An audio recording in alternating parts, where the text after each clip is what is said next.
Mujtabaa Kaameenii ilma Ayatollah Kaameniiti. Garuu sirna geggeessaa abbaa isaanii irratti argamuu dhabuun ummata biyyattii kanneen gadda isaanii ibsachuuf bahaniif gadda biraa dabaleera. Qondaalonni olaanoon biyyattii, pirezidaantii biyyattii Masuud Pezeshkiyan dabalatee akkasumas immoo hoogganaa eegdota warraaqsaa biyyattii Ahmad Waahidii fi ijoollee isaanii kan dabalate ijoollee Ayatollah Ali Kaamenii jechuudha. Ayatollah duraanii fakkeenyaaf ijoollee isaanii keessaa Masuud, Mustafaa fi Maysan kan jedhaman qondaalota olaanoo Iraan waliin argamaniiru. Mujtabaa Kaamenii garuu hin argamne. Kanaaf Iraanii tarii akka sababaatti wantoonni taa'uu danda'an keessaa inni ijooni. Iraan ammayyuu yaaddoo guddaa qabdi hooggantoota isheerraa.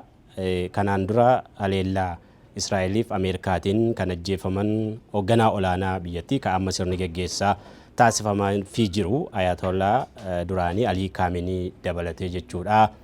Isaaniif iyyuu jiila qabdi. Ammas immoo hoogganaa olaanaan ishee ifatti bahee akka mul'anne yoo ifatti bahee uummata keessatti mul'ate ammas haleellaa US fi Israa'eliif akka saaxilamu kan jedhu yaaddoo qabu. Kanaaf iyyuu tarii mul'achuu dhabuusaaf sababa inni ijoon gama Iraanii dhaga'amu isa kana.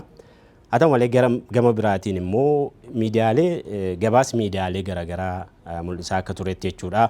Mujtabaa Kaamenii erga bitootessa darbe bitootessa 8 bara 2026 abbaa isaanii ka haleellaa US fi Israa'eliin ajjeefaman bakka bu'uun hoogganaa olaanaa Iraan ta'anii maqaa isaaniitiin ibsi garaagaraa waa'ee Iraan ilaallatu bahullee ifatti bahanii hawaasatti qaamaan mul'atanii dubbatanii hin beekani. Kanarraa kan ka'e gabaasii miidiyaalee garaagaraa akka mul'isaa turetti jechuudha.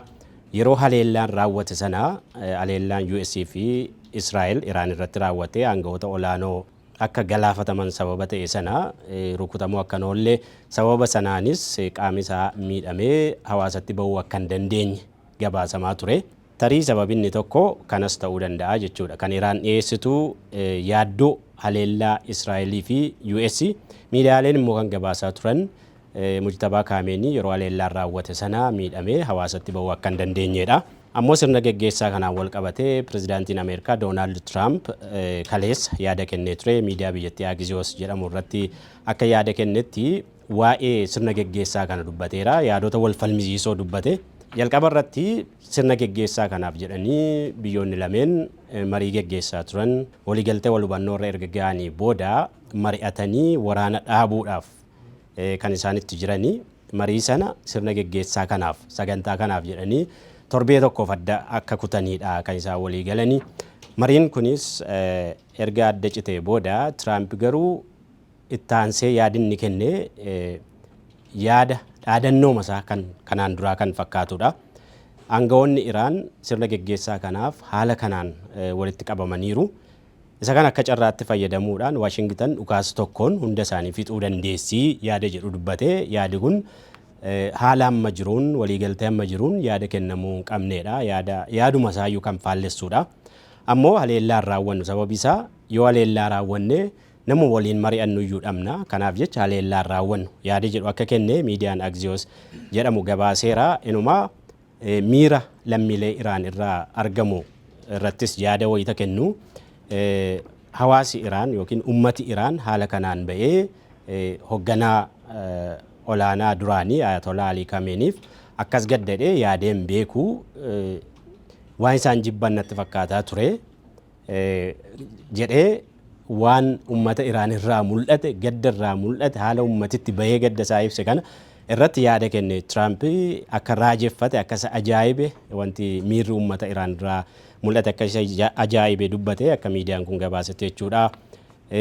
Imimmaan lolaasaa jiru. Imimmaan isaanii kun tarii kan sobaa ta'uu danda'a yaada jedhu fa'aa kenne Tiraamp.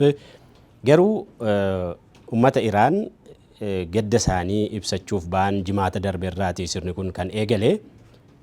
Ummata Iraan gadda ibsachuuf ba'an keessaa dubartiin tokko wayita BBCf yaada kennitu nuti kan waggaa 47 dura warraaqsa eegalleef kan gootota kunneen hunda itti dhabneef imimmaan sobaa boo'uuf miti dhugaadhaan kanas jirru yaada jedhu kennite. Warri kaanis akkasuma yaada Tiraamp kana balaaleffachuudhaan yaada kennaniiru. Maalumaafuu sirni geggeessaa kun torbee tokkoof itti fufaa kan Ayatollah Khamenei kun jechuudha. Torbee tokkoof itti fufaa jimaata jalqabee torban kanas itti fufaa ammas geggeeffamaa jira. Aangawoonni biyyattii akka jedhanitti sirni geggeessaa kun seena qabeessa.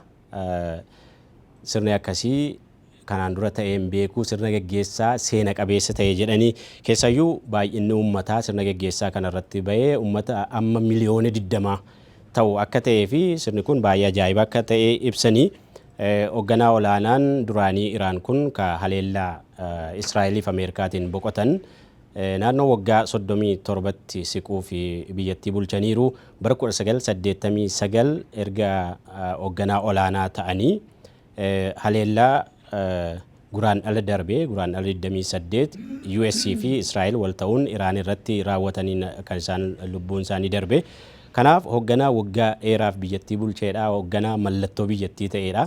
Sirna geggeessaa hoogganaa akkasiitiif taasisuun seena qabeessa akka ta'edha kan isaan ibsanii. Yeroo ammaa sirni geggeessaa kun magaalaa Teheraan keessattidha kan inni raawwatamaa jiru.